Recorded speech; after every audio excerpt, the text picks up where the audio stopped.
this is an iHeart podcast. Guaranteed human.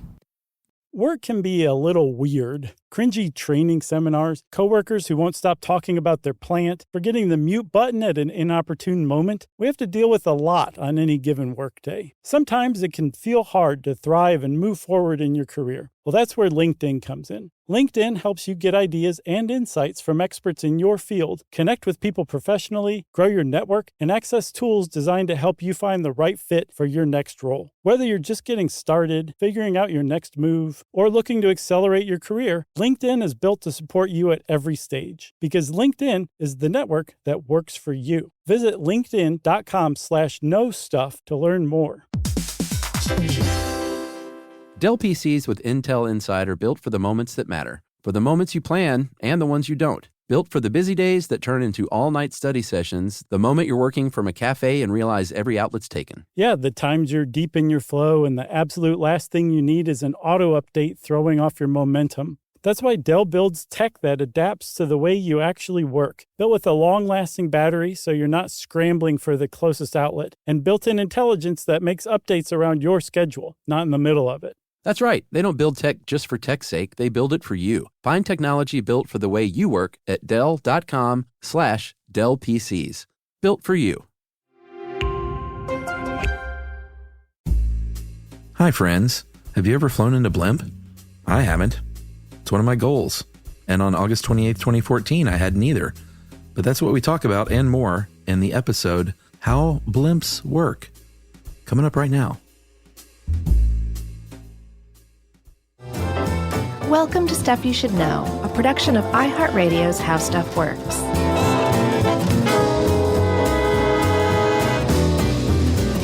Hey, and welcome to the podcast. I'm Josh Clark. There's Charles W. Chuck Bryant, and Jerry's with us, so that makes this Stuff You Should Know. How you doing? I'm good, man. I'm excited about this one. Oh, are you? Sure. Blimps? Yeah, because they have like 8 names. Blimp, dirigible, Zeppelin, Yeah. Airship. Yeah. Well, technically LTA, I'm counting that. Lighter than airship. Yeah. Which I think is ultimately lighter than airship. LTA is the umbrella term for all of those things, which are slightly different. Yeah, I think an LTA and an airship is all of them. A dirigible is all of them. A Zeppelin is rigid, and a blimp is non-rigid. Nice. And mostly we just have blimps these days. Not a lot of rigid airships. Aren't there? But would they constitute? Yeah, no. But they can be semi-rigid or non-rigid, right? Yeah, and I think the future. We'll talk about that obviously at the end. But I think some of those are more the semi-rigid style, right? Because they're huge. Yeah, but they're made of some really lightweight but very strong composite materials. Yeah. Boom. So, Chuck, let's talk about the history of blimps, because I think when anybody thinks of blimps, they think Hindenburg. They think the Hindenburg, and then maybe concurrently or right after the Goodyear blimp. Yeah. Those are the two that really laid it on the line for blimpdom. Yeah. You want to talk about the early history, I guess, and then get to the tragedy? Yeah, because there wasn't that much time in between the two, to tell you the truth. Yeah, I mean, it all started, of course, with hot air balloons because they're not so different. In 1783, a couple of Frenchies, brothers, Jacques Etienne and Joseph Michel, they said they were brothers, but they have different last names. I think Jacques Etienne is his first and middle name. Oh, okay. That makes sense. God, they all had 3 names. They're last like name, serial killers. Montgolfier. They invented the hot air balloon, an unmanned hot air balloon in 1783, and then later that same year, a French physicist, last name de Rosière, had the first manned balloon flight, and they were just floating around because that's what balloons do. You can go up, and then if you're really good, you can come back down, but left and right, that's up to Mother Nature. That's right, which is a little scary. Although I think these days, can they steer them at all? We have a great article on this, on hot air balloon. No, yeah. you're subject to the winds, to the what is the god of wind? He comes out of the cloud and blows wind.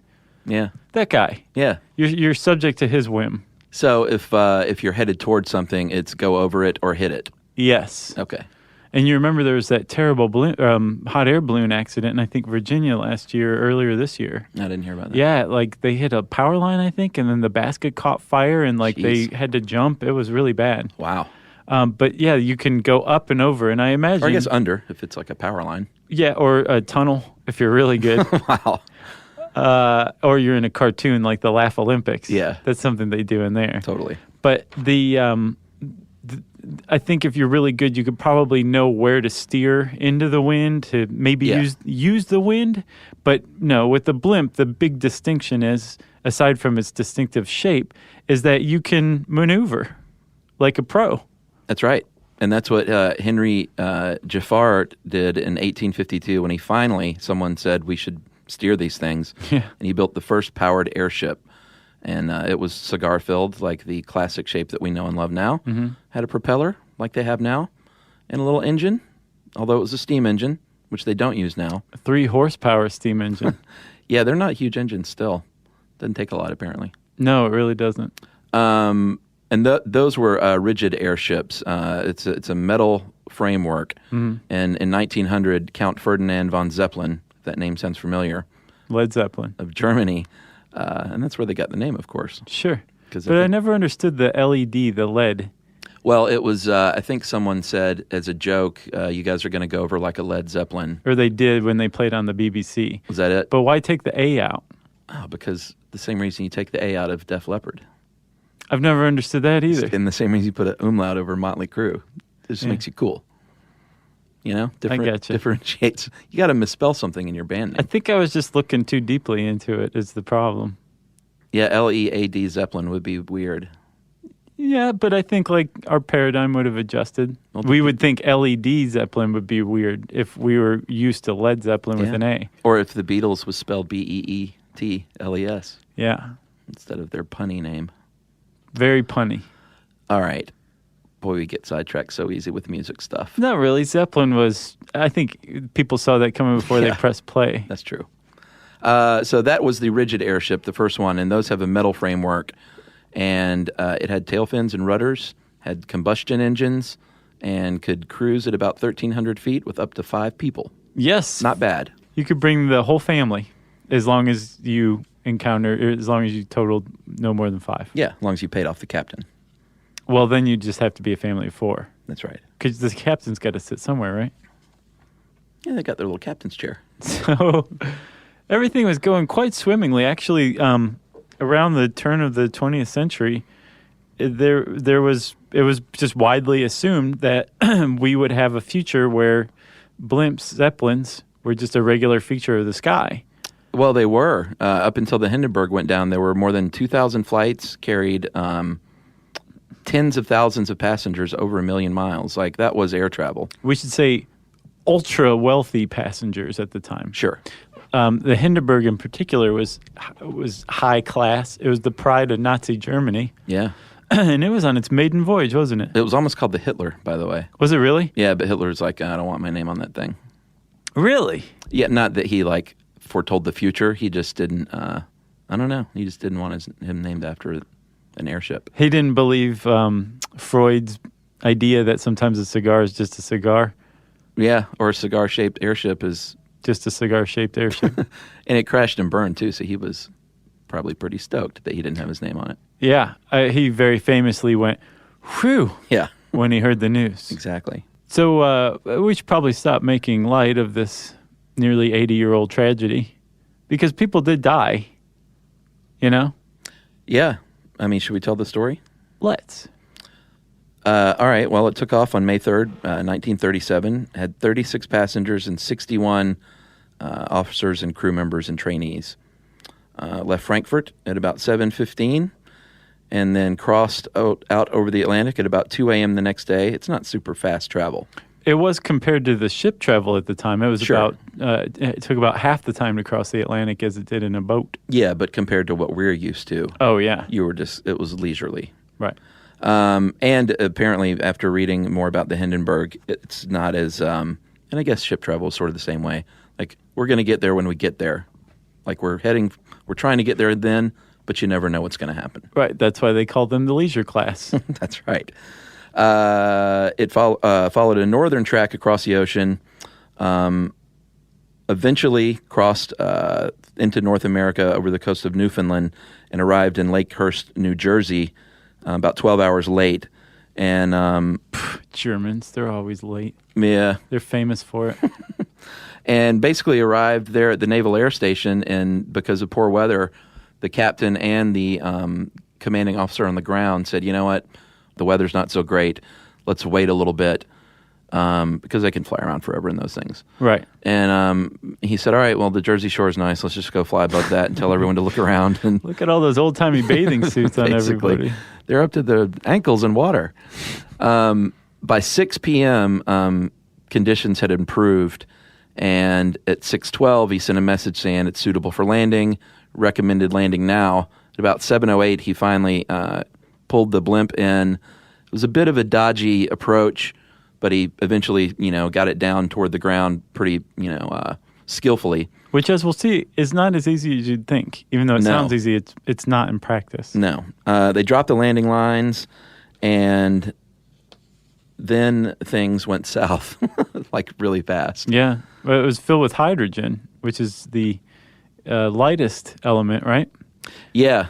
And it's also probably the most flammable, or one of them. Yes, inflammable was a big error at the time. A lot of blimps had caught on fire. This is not the first accident. And there was, people testified afterward, because not everyone died. We'll get to the numbers here at the end of the story. But there was testimony that it appeared as if gas was pushing against the cover. Maybe it escaped from a gas cell. At 7:25, the first visible flames appeared. And it varies, but most witnesses say that the first flames were either at the top of the hull, forward of the vertical fin, or between the rear port engine and the port fin. Mm-hmm. And they described it as a mushroom-shaped flower, and it pretty much engulfed the tail like right away, and it was able to remain steady for a little while. Like, people could start jumping out at this point. Well, those are the people who died, correct? No. That's what I always heard, or that's what I have heard, is that the people who stayed in the gondola lived, and the people who jumped were the ones that died, because the flames, because hydrogen is light, they were burning upward. Well, it says here, basically, it was all depended on where you were. If you were close to a means of exit, you generally survived. If you were deep inside the ship, like in the power room along the keel, or in the smoking room, they had a smoking room in the Hindenburg.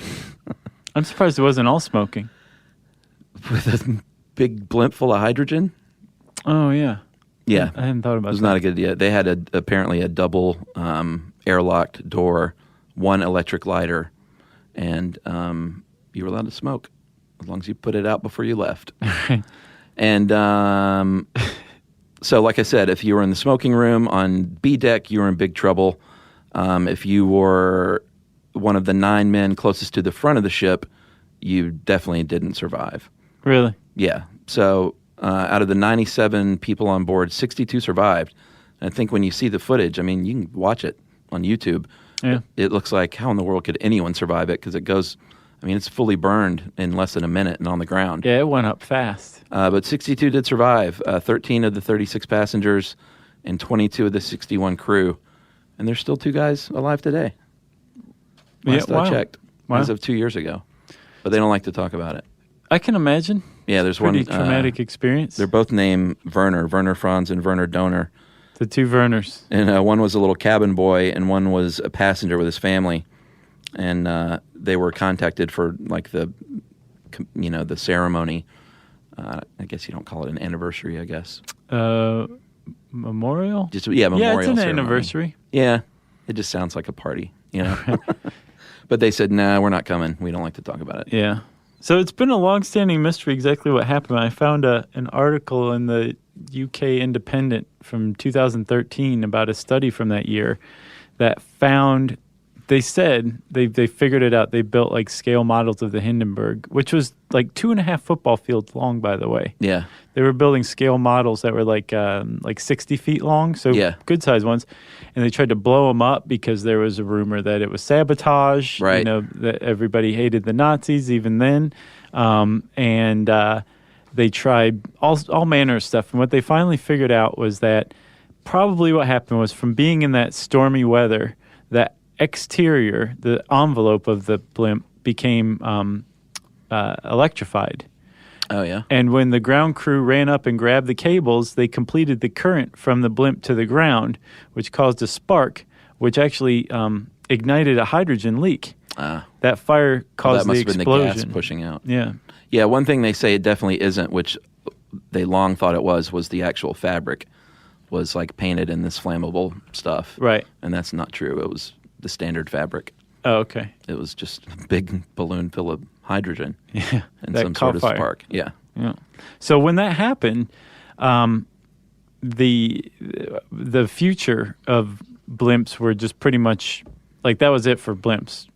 That wasn't the immediate end, but as far as like commercial blimp travel, that's tough for an industry to get over. So it kind of fell to the wayside, although they did continue on in a couple of forms. Up until the 60s, the U.S. government, especially the Navy, maintained blimps.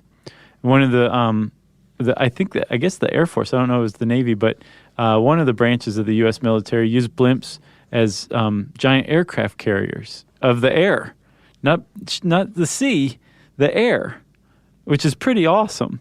And apparently they had them so you could connect like a light plane to what's called like a trapeze mechanism coming out of the bottom of the blimp. So you just like hook your plane on, climb up and say, hey, guys, where are we going? Or you can take off from there too. What? Yes. How do you take off? You just drop? I think you just release the hook from the trapeze and start to free fall, and then you just go off into the distance and go, thanks for the ride, lady. That sounds really weird. And they had even bigger plans that were never realized because the Navy scrapped the program in, I think, 1962 to have like a landing strip on top of the blimp. So you could have just like planes take off and land and then be stored like in the blimp. Which would have been pretty awesome. Well, cargo airships are the wave of the future, perhaps, so we'll see. Yeah. So, but that was the military was involved in blimps for most of the first half of the 20th century. And then our friends at Goodyear came up with a blimp that has really served them well. Like they were making blimps for the military, and then they started using them for commercial purposes, and everybody knows about Goodyear thanks to those blimps. Yeah, and they're going to figure in here, of course, because you can't talk about blimps a lot without a ton of buzz marketing for Goodyear. Yeah. But, you know, that's where they make their name. In fact, my in-laws almost rode on the one based out of Akron because that's where they're from. And they, I think he was going to put in a bid on like an auction bid to win a trip. Neat. And I think it never happened. The trip never happened? I think he either lost the bid. I'll have to ask him, but I don't think they ever rode on the blimp. Okay. I was going to say, if the trip never happened, that doesn't sound like the Goodyear I know. No. They're very, they're like the Germans. So there's 3 Goodyear blimps, actually. There's one in, I believe, Texas. There's one in California. There's one in Ohio. Or is it Florida, California, and Ohio is what it is. I'm sorry. The spirit of Goodyear, the spirit of America, the spirit of innovation. And, Chuck, about the time this episode comes out, Robin Roberts, the TV personality, is going to be christening the newest member of the fleet, the Wingfoot 1. Nice. So they're going to have 4. Yeah. Because there's a lot of sporting events. There sure are. And you can't watch a big sporting event without hearing the words aerial coverage provided by Goodyear. Yeah. And those shots, man, they're pretty great. They really are. They haven't been around forever. It was, I think, an Orange Bowl in Miami where the first one was broadcast in, like the 60s maybe? I don't know. Something like that. And it changed America. Yeah, well, it certainly gives them a lot of press and saves, well, I don't know about saves them money. I haven't seen their balance sheet, but they don't have to spend money on that 30-second spot. They still do to tie into the blimp. Right. But it's great advertising for them. Yeah. They also were good sports in a movie called Black Sunday. Oh, Did you ever see that movie? No, of course. I never saw it. But apparently the 70s. they provided some of the footage for the movie. Yeah. And let their blimps be used, and let their name be used even. Like it wasn't like the good wire blimp, you know, they didn't try to have to change it just enough. they used Goodyear, which made the whole thing even more terrifying and realistic. Yeah, they wanted to kill everyone at the Super Bowl. That was the plot. Right. With a blimp. Right, that shot darts. Yeah. Which is weird. But Yeah. it was written by the guy who wrote Silence of the Lambs. Oh, yeah? He's a good writer. Have you ever read any of his books? He was the book writer? Yeah. Oh, no, I didn't know that. Yeah. No, I haven't read any of Silence of the Lambs. He does very good research. Interesting guy. Nice. Anyway, so Goodyear and the military. After the Hindenburg, that was the two cases of blimps. But like you said, there is potentially a future for blimps, which we'll talk about. But first, let's talk about how blimps work in general after these messages. Stuff you should know.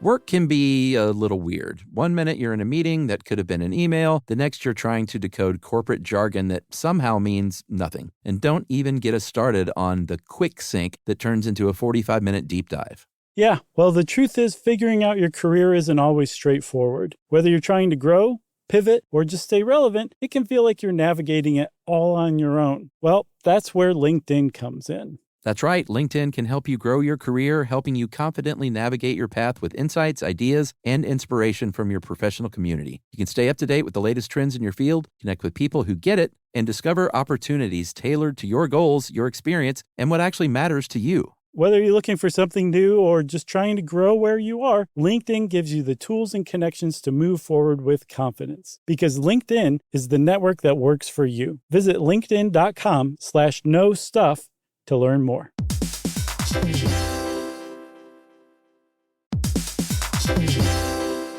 Hey everybody, we're here to talk to you about Wayfair, who believes that spaces should be functional, they should be comfortable, they should be well-designed, and they can be well-designed by you with their help. Your updated space should feel more comfortable, inviting, and practical for everyday use. And we're talking about outdoor seating. We're talking about grills. We're talking about major appliances. If you need storage solutions, Wayfair can help you out. Patio lighting, rugs, decor. It is your one-stop shop for home. Yeah, I mean, it's getting nice out, so it's time to think about living outdoors for the next few months. And Wayfair knows that outdoor furniture, it's heavy, it's intimidating to assemble. So Wayfair has stepped in and said, we're going to handle the hard part so you don't have to. That's right. You can shop Wayfair Verified, your shortcut to the good stuff. And that means their team of product specialists are going to vet everything by hand using a 10-point inspection, testing things like, quality materials, functionality, and features, and even how long it takes to build that piece of furniture. And the overall experience save time, reduce hassle, and improved convenience. Patio season is here, and these deals won't last. So head to wayfair.com right now to get your outdoor space ready for way less. That's WAYFAIR.com.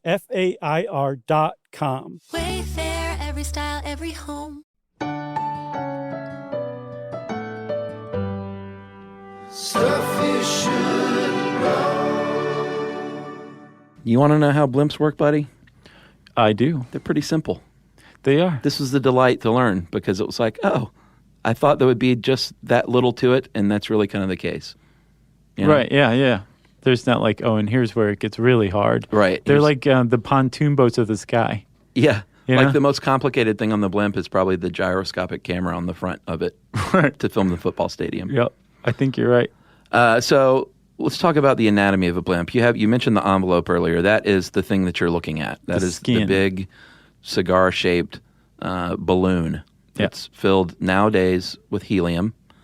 It is that shape because of aerodynamics, of course. And they are super lightweight and super strong, like you were saying. Neoprene, two-ply neoprene polyester, generally.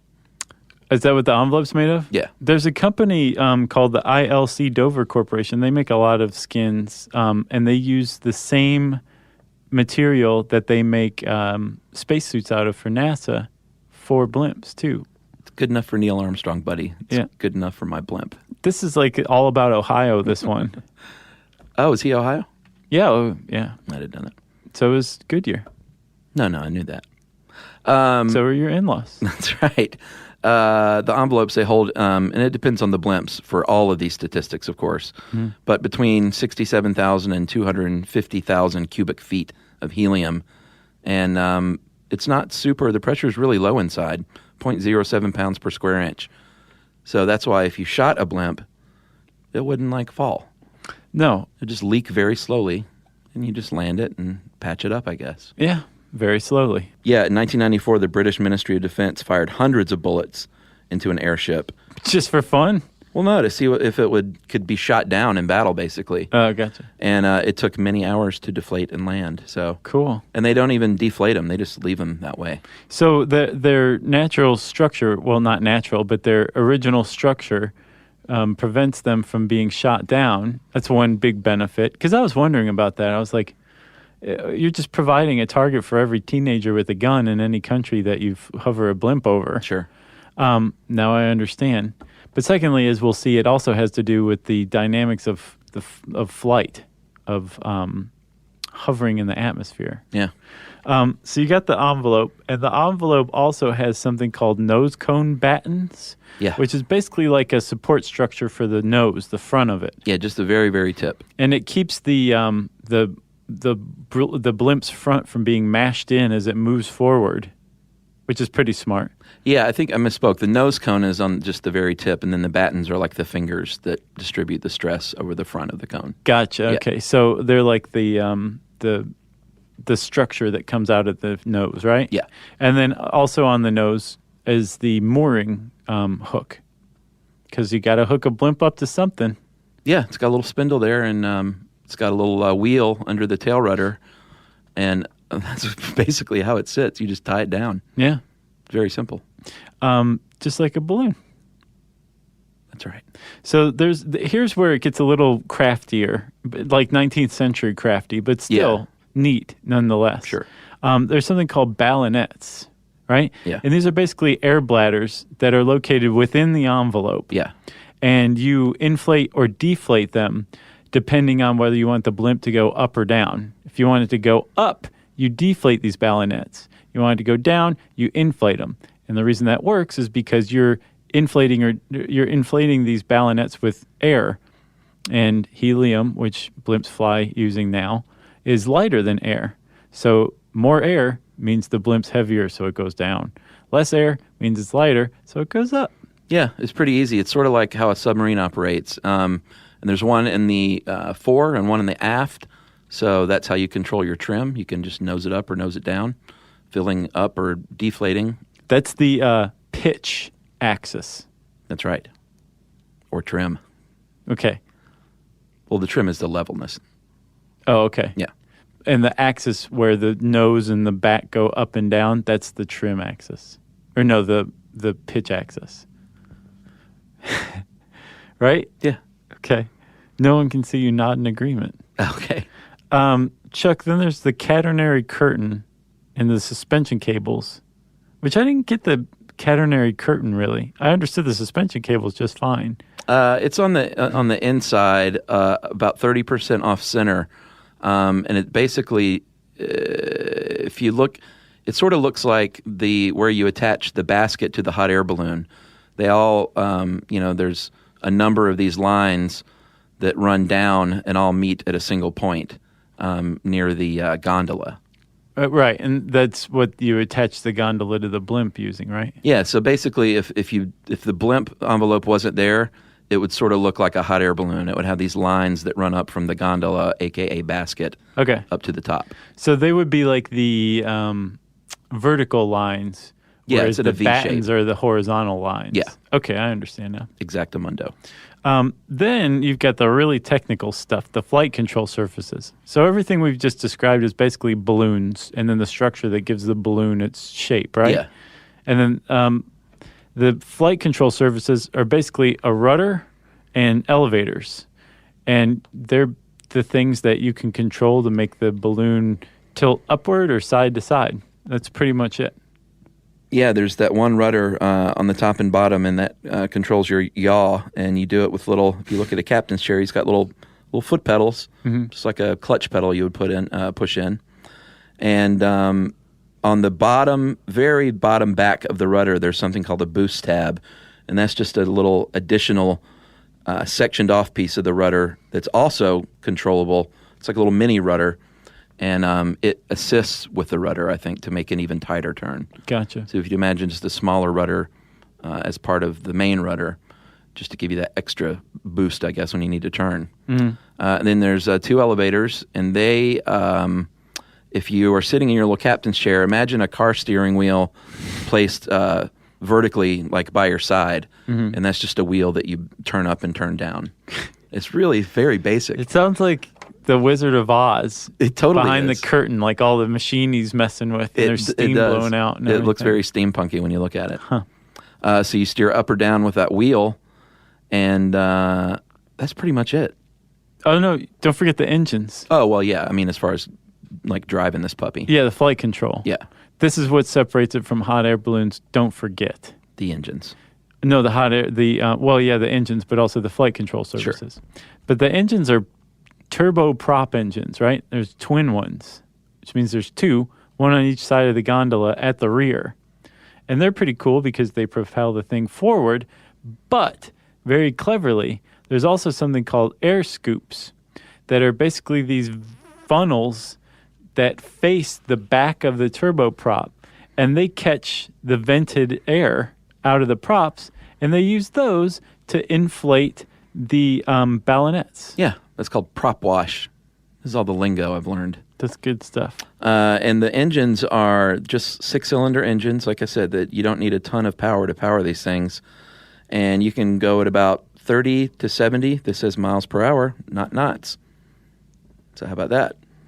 And 70 is cruising. Apparently, like 30 to 50 is where you want to be. Get this, I did the calculations. So one of the great advantages blimps have, which is the reason we're even talking about these things, or anybody's talking about still making blimps, is that they can stay aloft for days, weeks even. Yeah. Which gives them a huge advantage over airplanes, which have to stop and refuel. But going 70 miles per hour, Chuck, a blimp nonstop at that rate could travel the circumference of the Earth around the equator in 14 days. Wow. Have they had enough fuel? Yeah, which I think is not very hard. No, they at 30 knots, the Skyship, which is just one example, consumes about 8 gallons of fuel per hour. So apparently during an entire week of operations, it consumes less fuel than a 767 commercial jet uses to move away from the gate. Wow. So it's super green, which is kind of cool. You can understand why cargo companies are looking at them too. Yeah, and that's it runs on avgas, of course, not just regular old gas. You couldn't pull it up to a gas station like your car because I think avgas is still leaded, or a lot of it is. Oh. And that's the diff. That's not that green. Yeah, true. But Man. they're not burning much of it. So let's see, what else is there? The valves, you got to be able to let air in and out. Yeah, you also want to be able to let air in and out of the envelope itself in case things become too pressurized. You don't want it to pop. Yeah, that's true. So you've got your air valves for the bladders inside, and they are underneath, 2 up front, 2 in the back. And then you have your helium valve, and you can either vent it, and you don't have to do this much because you should have it pretty, like, the pressure set. But if something does happen, you can either manually do it or it's set to automatically release. Mm-hmm. And if you look at the Goodyear blimp, it's sort of in the Y of year. There's Wow. a little, just looks like a little gas cap. You really basically. know your blimps, man. Well, I mean, I went to the Goodyear site. It's awesome. You can, like, there's all sorts of animated GIFs and, or is it GIFs? I never could remember. I say GIF. Yeah. Yeah. Graphic interface. Yeah, but there is a correct way. I just don't know what it is. Well, the guy who created GIF says GIF. he pronounces it GIF, Oh, well, which then it's kind of GIF. throws a wrench in the works, but I disagree with him. Morgellons. GIF. The Goodyear blimp gondola, which is where we are now, is 22.75 feet long, and it is aluminum on welded steel frame, and that's where everyone rides. Depending on your blimp, it's going to hold up to, well, it depends on how big the blimp is, but usually you don't see a blimp with more than 12 passengers or so. Yeah, and it's not even necessarily passengers. The gondola can also be the place where it holds all of the surveillance equipment, too, Sure.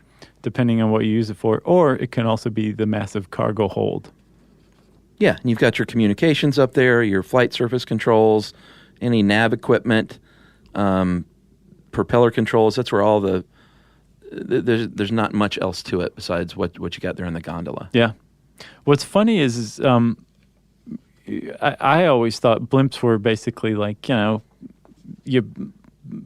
get the blimp in the air and it takes off and then that's it. But it's at least with Goodyear, it's kind of like got helicopter parents almost. Because when you see the blimp, if you look around, you'll also find a ground crew with a bus, 18-wheeler, and a bunch of vans that follow it everywhere. Because I guess those things break down.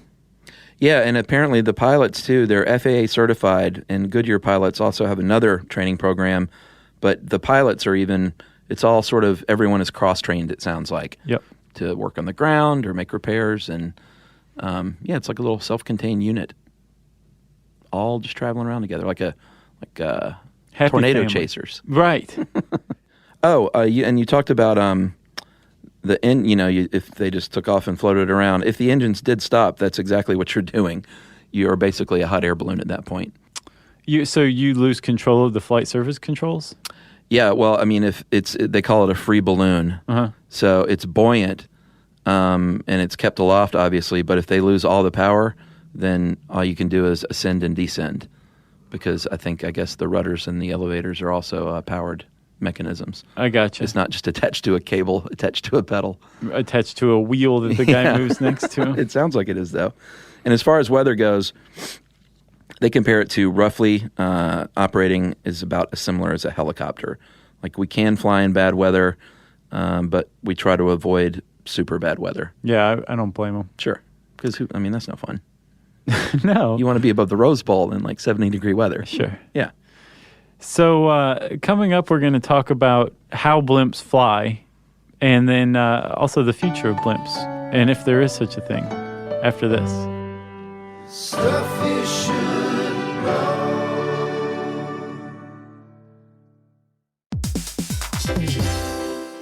Work can be a little weird. One minute you're in a meeting that could have been an email. The next you're trying to decode corporate jargon that somehow means nothing. And don't even get us started on the quick sync that turns into a 45-minute deep dive. Yeah, well, the truth is figuring out your career isn't always straightforward. Whether you're trying to grow, pivot, or just stay relevant, it can feel like you're navigating it all on your own. Well, that's where LinkedIn comes in. That's right. LinkedIn can help you grow your career, helping you confidently navigate your path with insights, ideas, and inspiration from your professional community. You can stay up to date with the latest trends in your field, connect with people who get it, and discover opportunities tailored to your goals, your experience, and what actually matters to you. Whether you're looking for something new or just trying to grow where you are, LinkedIn gives you the tools and connections to move forward with confidence. Because LinkedIn is the network that works for you. Visit linkedin.com/knowstuff to learn more.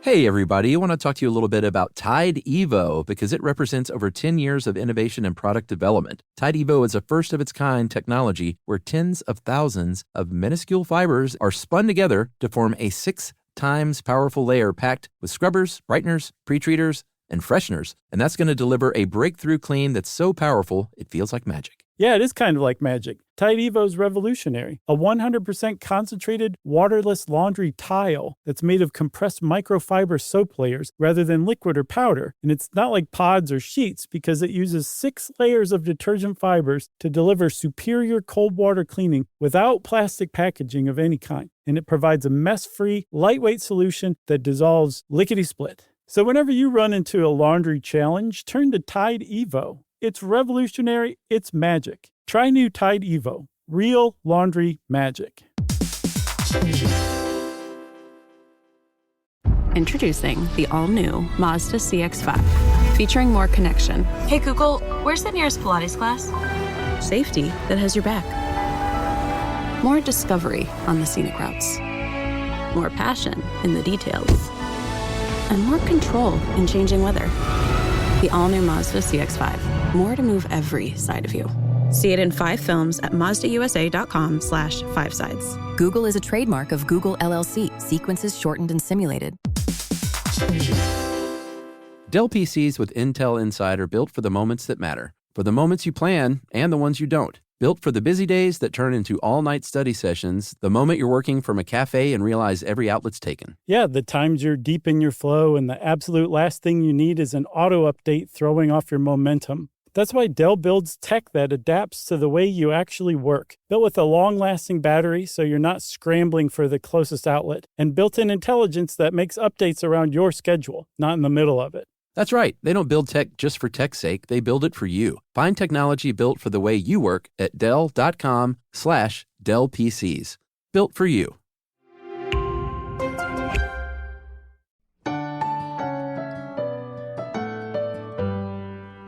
Stuff you should know. So, Chuck, the way blimps fly is pretty simple and beautiful and elegant, if you ask me. Yeah. Yeah. So you have helium, right? Yeah. Which is, they used to use hydrogen. Helium's slightly heavier than hydrogen, but not that much more. You don't notice a difference, I would guess. Yeah, I mean, you get why they use hydrogen. They weren't dummies. Right. It was lighter than air. Sure. The lightest of all the gases, of all the elements, from what I understand. And when hydrogen blew up, they said, okay, not hydrogen. What else do we have? And they said, well, helium works. And so they started using helium. And helium has a lift capacity of 0.70 pounds per square foot, right? Yeah. Which is 1.1 kilograms per square meter, which means it can lift a pretty decent amount of weight. Yeah. For just a little bit amount. Sure. And since they're filling these balloons with hundreds of thousands of cubic feet or cubic meters of these of helium, they can lift tons and tons of weight. And they do it by just simple physics. Since helium is lighter than air, as long as the helium has enough lifting power to lift whatever the envelope and the gondola and all of the mechanisms weigh, then it will rise more than the air. It will rise into the air. Yeah, it's called positive buoyancy. Yep. And what you want as a blimp pilot is neutral buoyancy. So that's why you're going to control, like we talked about, your air bladders to get that thing where it's, once you've got your cruising altitude, you just want to be at the same level. You want up to. and down. And you want to fill it up by blowing exhaust into your air scoops, which fill up your ballonets. And the higher you get into the atmosphere, the less pressure there is, which means the higher up you could float conceivably. So Sure. you want to make sure you get that air in so you don't just float away. And you achieve, is it negative buoyancy or neutral buoyancy, you said? Yeah, that's what you want. And then when you want to land, you do just the opposite. You fill it up with even more air, and then you make the blimp heavier than the helium inside can lift. And it just slowly comes down to the ground. And, I mean, that's it. That's how blimps rise and fall. Yeah, it is pretty simple. And when they're on the ground, they just tie it to that little spindle. You've got your little wheel under the rear. You got a little tractor to tow it around, maybe a hanger. And that's the life of a blimp. And it, like I said, they don't inflate and deflate these. I'm sure it's a time and an expense. And I think they're running out of helium, too. Didn't we learn that? Yeah, do you know much about that? Well, we covered it in the... Probably the Mars turbine episode. Mars turbine. Yeah, that was it. But I read a really interesting article in, I think, the New Republic. I can't remember. I found it online last night. And it's about the helium shortage and why we have a helium shortage. And apparently, the U.S. has had a reserve, a strategic helium reserve since 1925 in a cave in Texas. And apparently, during the Clinton era, the government said, let's make some money off of this, or let's make our money back off of it. So they passed a law that said, start selling this stuff off, Bureau of Land Management. Yeah. But only make enough money off of it to recoup whatever we've put into it over the years, which is like $1 billion. Yeah. So they started selling it, and by setting the price artificially, they created an artificial market because this is like 80-90% of the world's helium reserves in this cave in Texas. So whatever the BLM was selling it for, that's how much the market value was. Yeah. But it was artificial. So you had artificially cheap helium flooding the market, Yeah. which had a two-pronged effect. One, it led to these scarcities that we're running into now because they just started selling it off in a fire sale to private industry. But the other more positive effect it had was that it spurred all of this technological innovation because nuclear magnetic resonance, the technology behind MRIs, superconductivity, molecular analysis uses helium to super cool magnets to turn them into superconductors, right? So you need helium for that. So all these industries were using this helium from the Bureau of Land Management to like advance technology by leaps and bounds, which is one of the big reasons why we are where we are right now, technologically speaking, because of helium. But now we're starting to run out. There's, I think, 9 billion cubic feet of helium left in the reserve in Texas, which is about a third of what they had when they started selling it off in the 90s. Yeah. Which would be fine if we just clamped it down and said, okay, this is a reserve again. But instead, for some reason, the government just doubled down and issued another decree to the Bureau of Land Management. It's like, keep selling this stuff. Let's just get rid of all of it for no good reason. I don't understand why. Interesting. Like, it made sense in the 90s maybe, and it had all these great effects, but now it's like, okay, we understand that helium is literally irreplaceable, as the article put it. Like, once there's no helium, there's no helium. Like, we can't go get it anywhere else or manufacture it, and we have no technology to recycle it. I wonder what the reason is. I guess money, private industry has a lot of interest in it. Yeah. And there's good interest, too, like using it for MRIs or pharmaceutical research or that kind of stuff. Birthday parties. Well, that's the thing. So the med and pharma sectors use 29% of helium worldwide. Welding uses 17% because they use helium to weld. Yeah. Party balloons equals 8% of worldwide helium use. Wow. I have a feeling that party balloons are going to go the way of the dinosaur very soon if they haven't already. And half of that is the stoner kid who operates the helium tank. Right. Just talking funny. Yeah. Yeah. So that's the helium shortage. That's the skinny on it. Wow. So I wonder if there's any other gas they could use for blimps. I don't know. It seems like a giant waste. Or I wonder if they could do like a hybrid so it's fueled by hot air, like a balloon. Huh. Probably wouldn't. I don't know. Yeah, I don't know either. Well, I guess we are at the future then, in the future. And depending on who you ask, the future of airships is either super exciting and awesome, and when you look at these, they are. Yeah. Or it's not going to be funded enough to really, there's not a lot of money being pumped into it. Well, the government was for a little while. With the Afghanistan war, the Department of Defense was like, give us new blimps. We want these things now. Yeah. And all these companies ran in and were like, here's your blimps. Like, give us some money.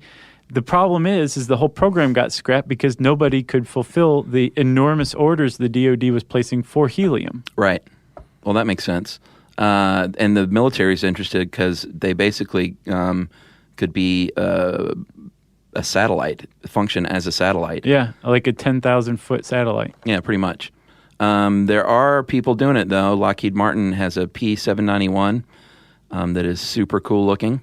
Yeah. And it is a tri-hull. If you look at it from the front, it looks sort of like three blimps squashed together. And it has four big, it looks like feet, these disc-shaped cushions that are apparently for landing. Mm-hmm. And these are all so cool. There's another one in California from Worldwide Aeros Corp called the Dragon Dream. Yeah. And it's different looking. It sort of looks like a whale shark. Did you see it? Yeah. It's a single hull, I guess, but it's sort of kind of flattened out. Mm-hmm. Yeah, it looks like a whale shark. They actually submitted that design to the DoD, and when the DoD scrapped the program, they bought their design back because they want to go commercial, like cargo carrier with it. Yeah. And they're in trouble, though. Because the Dragon died? Well, it had a roof collapse and a Yeah. hangar, yeah, and they don't know if they have the money to even fix it and then continue. Well, they have another model called the ML866 that it sounds like they're putting their energy into. It supposedly can carry 250 tons, which is more than twice the cargo payload of a cargo 777. Wow. Twice. And again, you mentioned how little fuel it takes to power these things. Yeah. So it'll take a little while for you to get your package, but the company shipping it isn't going to spend too much money delivering it. I still say if it's a military, like to use as a cargo plane, I know you can't shoot a hole in it, but what if you launched a surface-to-air missile at it? You know, it's still full of helium. Doesn't sound like, I don't know. Maybe they're so high up there you can't. The fact that we have satellites and drones it seems to me like the surveillance uses of blimps are preposterous, especially considering that we could be using that helium for medical purposes instead. Yeah. You know? I agree. You got anything else on blimps? I got nothing else. I got one other thing. If you were fascinated by the way blimps float, I think it's cool for some reason. I did a brain stuff video. Oh, nice. About that you can calculate how many balloons it would take, like regular party balloons, to lift yourself into the sky. And I made a video about it. So you go to brainstuffshow.com and check it out. Nice. And if you want to read this article, you can go to howstuffworks.com, type in how blimps work, and it will bring it up. And I said how stuff works, I think. So that means it's time for listener mail. I'm going to call this sterilizing attics. Remember that old one? Mm-hmm. We did a show on whether or not it's legal to sterilize attics. Turns out it is. Yeah, and that's the thing. And this is from someone who had a personal stake in it. It's long, but I'm going to edit it in my head as I go. Okay. Hey, guys. Just recently listened to your podcast on sterilization of attics. I had a personal story to share. Until my mother is a fully recovered heroin addict, and I'm grateful just to be alive. Until I was 6, she was only an alcoholic. However, drug addiction set in fast. My mother, brother, and myself, along with whatever scumbag boyfriend she had at the time, were constantly on the run from the police looking for shelter and searching for food. My father is an upper middle-class blue-collar worker who always had a sound home environment. When my mother was sent to prison when I was 10, I was sent to live with my father. Always had food, a shower, and clean clothes. Was never in fear for being homeless. I lived with my father for 3 years until I finally ran away once I regained contact with my mother. My father, even with his financial support and stability, was never there even though he was only a few feet away. My mother, even while on drugs, always listened and always cared about my thoughts and feelings, and that was what was important as a child. My mother eventually overcame her addictions cold turkey because she could see it was damaging to me and my brother. And she's been clean for 11 years now and is an amazing mother and an amazing grandmother to my nephew. I like to believe that seeing the harder side of life made me appreciate such things and be more humble and responsible and fearful of what could happen if I slipped or did not take care of myself. I don't want to be the poster child for children of addicts. However, I do believe that we are all in control of our own lives. And that is anonymized as Cornelius Jacobs VII. Corny Jake, 7. Yeah. He said, yeah, you can read it. And I said, I'll anonymize it.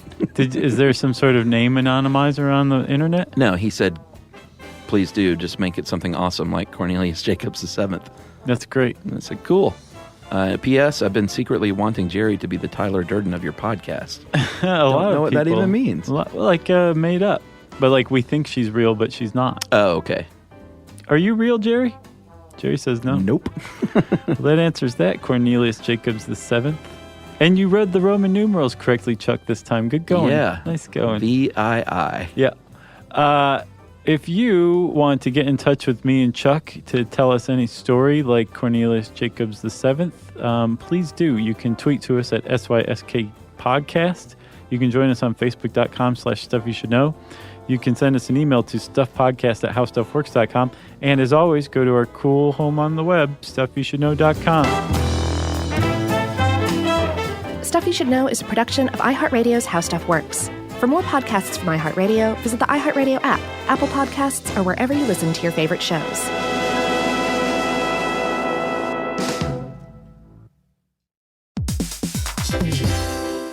Hey, quick question for the parents listening right now. When's the last time your kid asked for something and you actually felt good saying yes? Because lately, a lot of families have been hearing the same thing. Can I have Lingo Kids, please? And here's the thing. Lingo Kids is the #1 entertainment platform for young kids with more than 4,000 interactive games, songs, and shows. Astronauts, wild animals, superheroes, dinosaurs. It's literally everything kids love all in one place. So when they ask for it, you can actually feel good saying yes. Download Lingo Kids for free and start exploring today, or unlock even more amazing content with Lingo Kids Plus. And if you go with the yearly plan, you can save up to 60%. Just search Lingo Kids in the App Store or Google Play. Lingo Kids, everything kids love. You know, you could be adored by everyone and still completely ignored by your cat. Trust me, I know. But if you feed your cat Sheba, you can go from being ignored to truly adored in 12 days guaranteed or your money back. Sheba has a full menu of products, appetizers, entrees, treats, even a kitten's menu. It's so cute, so Sheba has a product for even the pickiest eater. Like Sheba Puree, it's made with bone broth, their chef-inspired flavors. It's got a smooth and creamy texture that cats love and contains no corn, wheat, soy, or artificial flavors. It's food that your cat's gonna love. To learn more, check out Sheba.com. That's SHEBA.com. This is an iHeart podcast. Guaranteed human.